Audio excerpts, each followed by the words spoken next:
बिना नंबर की Swift car से आए लुटेरे इलेक्ट्रॉनिक शोरूम से लाखों रुपए की कीमत के मोबाइल सहित 40,000 रुपए से अधिक नकदी लूटकर भाग गए। पुलिस की 2 जीप उनके पीछे लगी, लेकिन लुटेरे उनकी भी आंखों में धूल झोंकने में कामयाब रहे। मामला है एबी रोड राव स्थित एक इलेक्ट्रॉनिक शोरूम का। सोमवार दोपहर यहां 3 बदमाश मोबाइल देखने के बहाने घुसे और कुछ देर मोबाइल देखने के बाद उसमें से एक कैश काउंटर पर पहुंचा और काउंटर पर खड़े कर्मचारी के साथ मारपीट कर गल्ले को लूटने लगा। यह देख अन्य बदमाशों को मोबाइल दिखा रहे शोरूम के मालिक दिनेश परमार गल्ले की ओर भागे। तब तक अन्य बदमाशों ने वहां रखे लगभग 3 लाख रुपए कीमत के 12 महंगे मोबाइल चुरा लिए। कैश काउंटर पर पहुंचे परमार के साथ वहां गल्ला लूट रहे बदमाश ने मारपीट की और उनके खुद के 3 मोबाइल और पर्स लेकर भाग गए।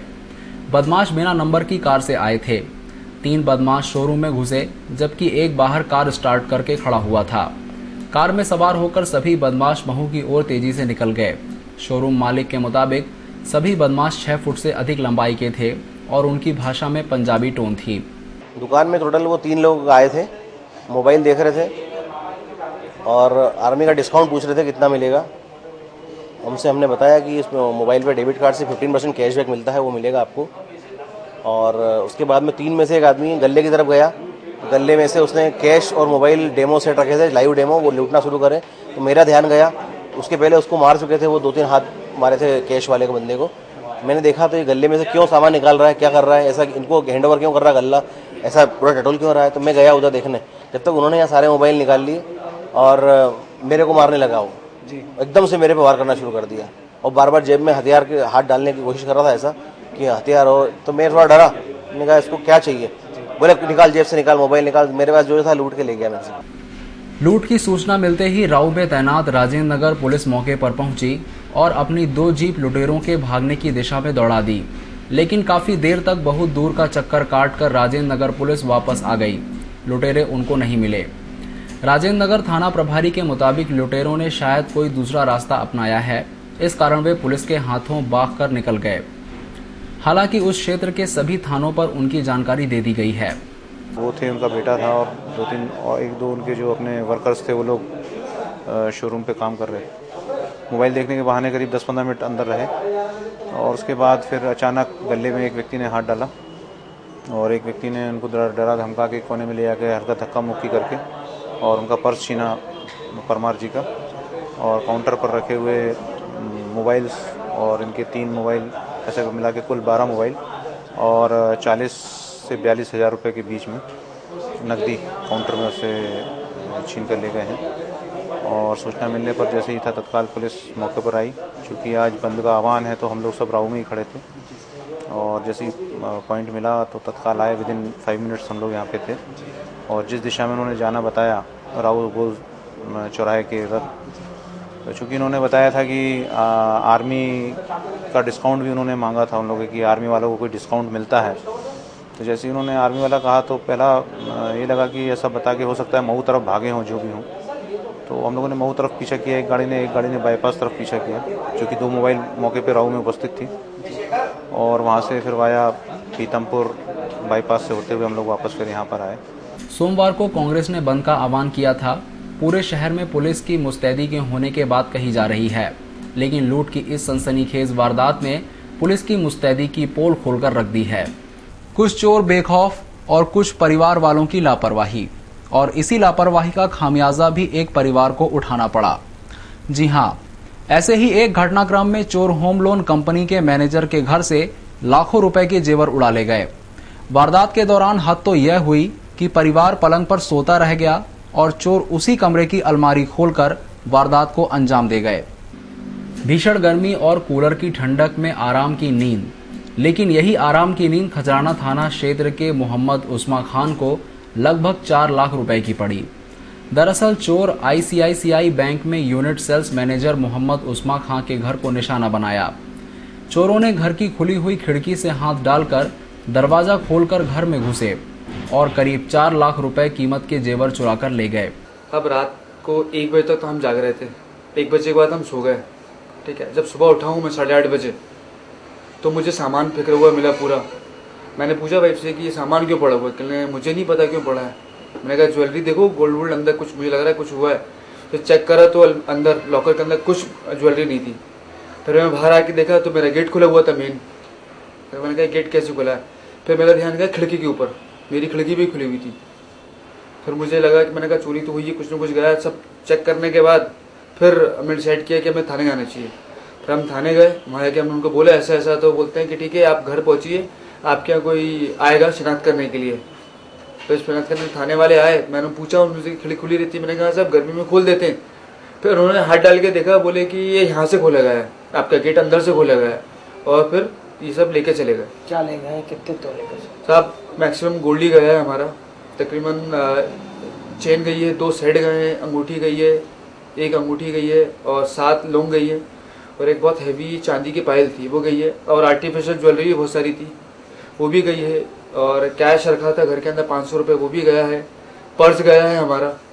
लेकिन चौंकाने वाली बात यह है कि जिस कमरे में चोरों ने वारदात की, उसी कमरे में रखी अलमारी को चोरों ने निशाना बनाया, और खुद फरियादी इस बात से हैरान था कि उसे पता क्यों नहीं चला। हालांकि फरियादी का ये भी कहना है कि शायद कूलर की आवाज़ की वजह से उन्हें चोरी की घटना का पता नहीं चला होगा, लेकिन इस चोरी की घटना ने ये ज़रूर बता दिया कि कई बार हमारी लापरवाही हमें कितनी महंगी पड़ सकती है।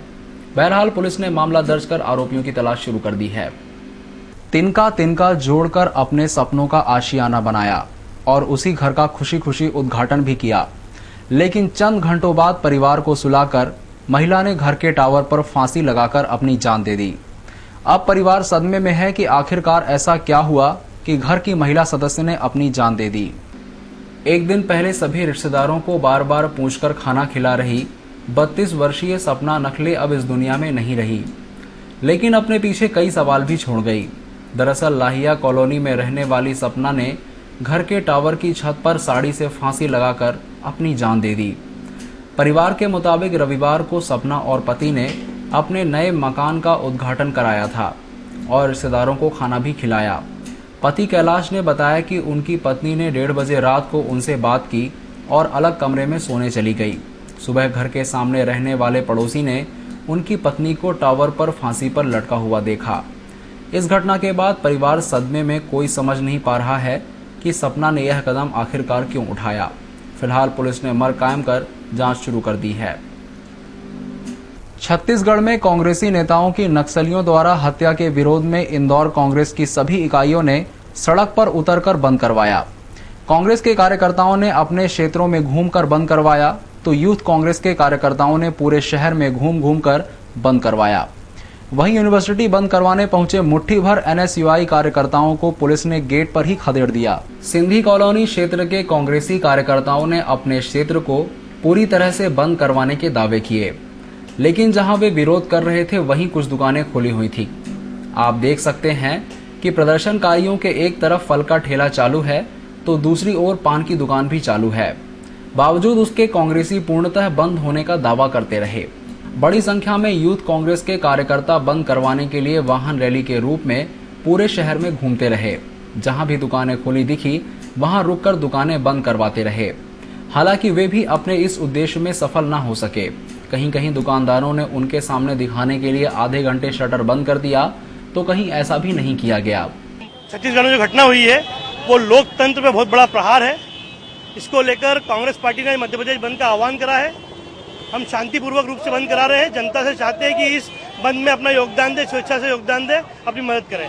कांग्रेस प्रदेश अध्यक्ष के बंद के आह्वान के चलते बच्चा कांग्रेस यानी एनएसयूआई भी सड़क पर उतरी और डीएवीवी के खंडवा रोड स्थित तक्षशिला कैंपस को बंद करवाने मुट्ठी भर कार्यकर्ता पहुंच गए, जहां पुलिसकर्मी पहले से ही मेन गेट पर तैयार खड़े थे, जिनकी संख्या उन कार्यकर्ताओं से ज्यादा थी जो बंद करवाने आए थे। यूनिवर्सिटी का मुख्य द्वार बंद करवाने के लिए उन्होंने पुलिस से झूमा झपटी भी की, लेकिन उनकी यहां एक भी न चली। लेकिन अंत तक वे यही कहते रहे कि उन्होंने यूनिवर्सिटी बंद करवा दी है। वहीं यूनिवर्सिटी पर मौजूद रहे जूनी इंदौर सीएसपी राजेश सहाय के मुताबिक कार्यकर्ताओं को यूनिवर्सिटी का मेन गेट भी नहीं बंद करवाने दिया गया। ये तमाम मामले देखकर तो यही कहा जा सकता है कि इंदौर के कांग्रेसियों ने बंद के जितने भी दावे किए हैं सभी झूठे हैं, उनके सभी प्रयास बेमानी हैं। छत्तीसगढ़ में हुए हिंसक हमले के खिलाफ कांग्रेस ने सोमवार को इंदौर बंद का आह्वान किया। सुबह से ही कांग्रेसी टोलियों के रूप में बंद करवाते नजर आए। बंद पूर्ण रूप से शांतिपूर्ण रहा। छत्तीसगढ़ में कांग्रेसी नेताओं की हत्या के विरोध में सोमवार की सुबह इंदौर बंद का आह्वान किया गया था। सुबह कांग्रेस जन नेहरू प्रतिमा पर पहुंचे। वहां माल्यार्पण के बाद टोलियों के रूप में सारे शहर की खान पान सहित अन्य दुकानें बंद करवाने पहुंचे। बड़े शोरूम तो वैसे भी सुबह खुलते नहीं। चाय नाश्ते और होटल संचालकों को मजबूरन अपने अपने प्रतिष्ठान बंद रखने पड़े। राजवाड़ा पर विधायक अश्विन जोशी अपने काफिले के साथ मौजूद थे और रमन सरकार के खिलाफ नारेबाजी कर राष्ट्रपति शासन लागू करने की बात कही। उधर बंद करवाने महिला नेत्रियों भी पीछे नहीं रहीं। अपने अपने 2 पहिया वाहनों पर टोली बनाकर घूमती नजर आईं। बंद के मद्देनजर पुलिस ने सुरक्षा के पुख्ता इंतजाम कर रखे थे। बंद पूरी तरह सफल रहा। इंदौर सहित 3 अन्य राज्यों में बंद सफल रहा। सेंट्रल जेल में बंद एक कैदी की संदिग्ध हालत में मौत हो गई।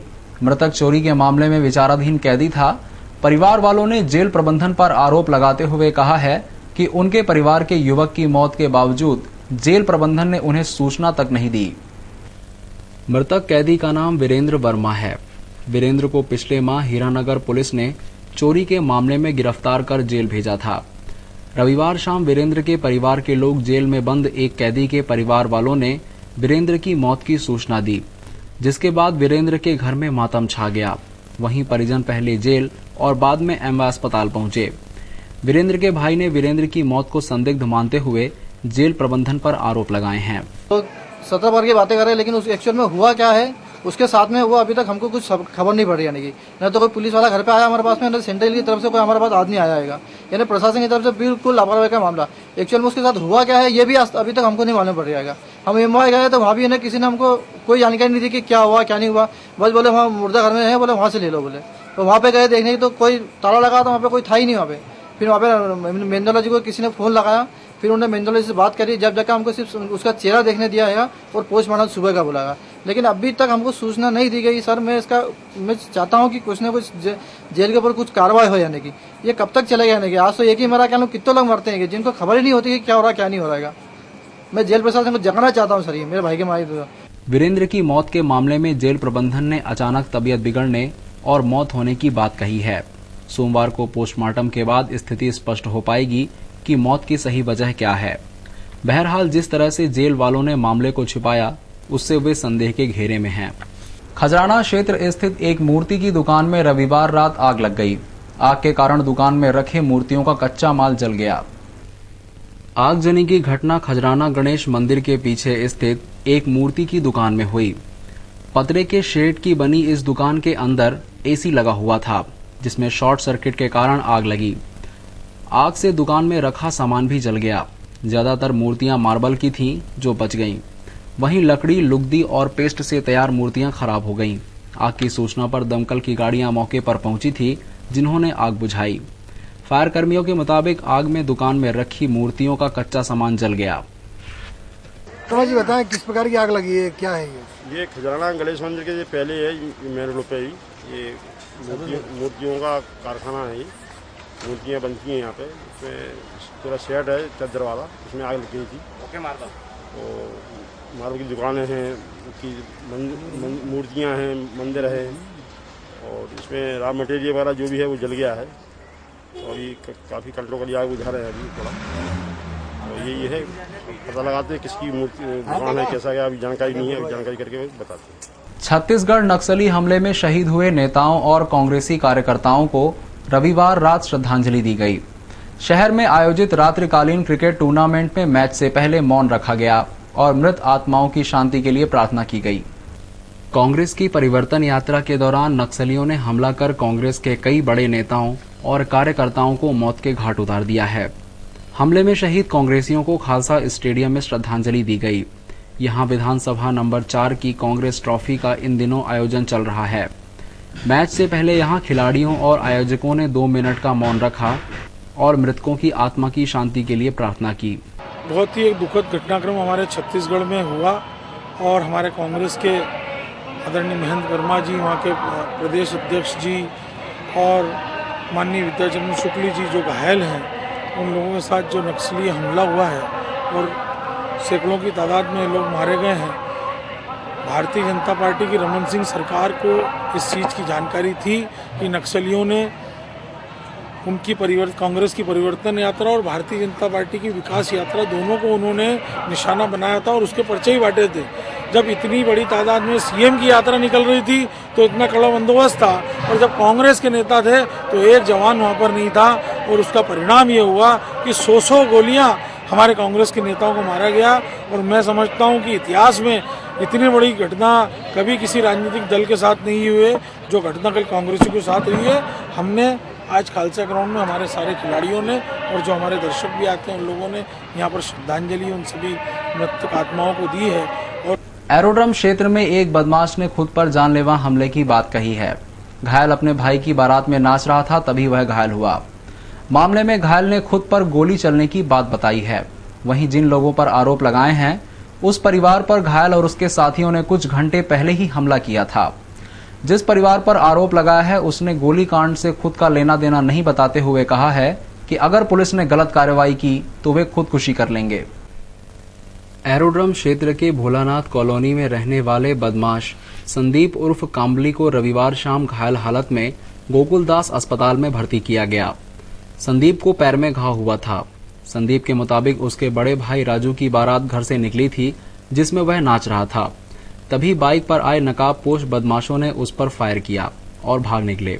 संदीप ने पुलिस को मामले में रितेश राठौर और उसके परिवार वालों पर हमले का आरोप लगाया है। दरअसल रितेश संदीप के घर से पास में ही रहता है। रितेश की भाभी के विवाद को लेकर संदीप, उसके दोस्त दुर्गा, गणेश और बंटी ने शनिवार रात उसके घर पर हमला कर मारपीट की थी। रितेश के परिवार वालों ने इस मामले में एरोड्रम पुलिस को शिकायत की थी। रितेश के परिवार वालों ने उन पर हमले के आरोप की बात को गलत बताते हुए सफाई दी। जिस समय संदीप पर हमला हुआ वे एरोड्रम थाने में उसके खिलाफ रिपोर्ट लिखवा रहे थे। परिवार वालों ने पुलिस पर आरोप लगाया कि संदीप और उसके साथियों ने उनके घर पर हमला किया, जिसकी पुलिस ने घंटों रिपोर्ट दर्ज नहीं की और बाद में जब संदीप घायल हुआ तो वो थाने में थे। उसके बावजूद उन्हें फंसाया गया। मामले में परिवार की एक महिला ने गलत कार्रवाई पर खुदकुशी करने की धमकी भी दी। तो मैंने ठीक है सर, मैंने आवेदन लिख के दिया। उसके बाद में पुलिस वालों ने कहा, उन्होंने सुबह मेरे को बुलाया था, तो फिर मैं सुबह आया तो बोले आपकी आवेदन ले लिया है, हम जांच वाँच करेंगे और आपको फिर भी टीआई साहब से मिलने के लिए 5:30 बजे शाम को आना है। तो मैं, मेरा भाई छोटा वाला सोनू और मेरी मम्मी, हम 5:30 बजे से यहाँ आके थाने पे खड़े रहिए। शाम की 8:30 बज गई, 9 बज गई। हमने फिर हमें जब पता चला कि उधर भी उन्होंने कोई गोली रिपोर्ट हुई कि नहीं हुई? अब जाके रिपोर्ट हुई है। कितने घंटे बाद रिपोर्ट करी है सर? ये रिपोर्ट ये अभी करीब मान के चलिए 14 घंटे, ये रात की अभी 8, 9 बजे हुई है रिपोर्ट मेरी। अब जाके रिपोर्ट 9 बजे रिपोर्ट हुई है। 10 बजे लिखी है इतने जने के बाद में। और जब हम रात को 12:30 बजे आए तो उन्होंने आवेदन लिख दो, आपकी सुबह रिपोर्ट लिखेंगे। सुबह हम 12:30 बजे आए, उन्होंने बोला कि आप 5:30 बजे आओ, टीआई साहब आएंगे। तो टीआई साहब आए, आ गए, चली गए टीआई साहब। उसके बाद में भी कोई हमारी रिपोर्ट नहीं लिखी। हमने बोला रिपोर्ट लिखो तो लिखेंगे। अब क्या हुआ है? अभी जो रे उसको जो कामली को किसी ने गोली मार दी। कौन है कामले? कामली वही रहता है भोलेनाथ कॉलोनी में। तुमने जो रिपोर्ट उसके नाम की डाली जो, अच्छा, तो वो वही रहता है, उसको किसी ने गोली मार दी। तो हमारे बच्चे को और मेरे पति को उठा लाए घर से। कब की बात है उसको? फिलहाल पुलिस मामलों को संदेहास्पद मानकर जांच कर रही है। पुलिस ने संदीप को गोली लगने से इनकार किया है। पलासिया लेफ्ट टर्न में बाधक 9 दुकानों को तोड़ने की कार्रवाई अल सुबह से ही शुरू हो गई। प्रशासन, पुलिस और निगम के अधिकारियों की भारी भरकम लवाजमे ने बाधक दुकानों को खड़े होकर तोड़वा दिया। भारी पुलिस बल देखकर किसी भी दुकानदार ने विरोध नहीं किया। साथ ही दोनों रास्तों को भी सील कर दिया गया था। पलासिया लेफ्ट टर्न में बाधक 9 दुकानों को तोड़ने के लिए पुलिस प्रशासन और निगम के आला अफसरों ने रविवार रात को ही मंथन शुरू कर दिया था। इसके चलते अल सुबह भारी पुलिस बल के साथ अफसरों की भीड़ पलासिया बुलडोजर लेकर पहुंची और बाधक 9 दुकानों को खड़े रहकर तोड़वाया। इस दौरान दोनों तरफ के मार्गों को सील कर दिया गया था। कई दुकानदारों ने साथ शाह परिवार स्टे दिखाते रहे। इसके बावजूद रिमूवल गैंग ने अपना काम कर दिया। इस काम के लिए 3 बुलडोजर, 7 डंपर और करीब 40 कर्मचारी लगे।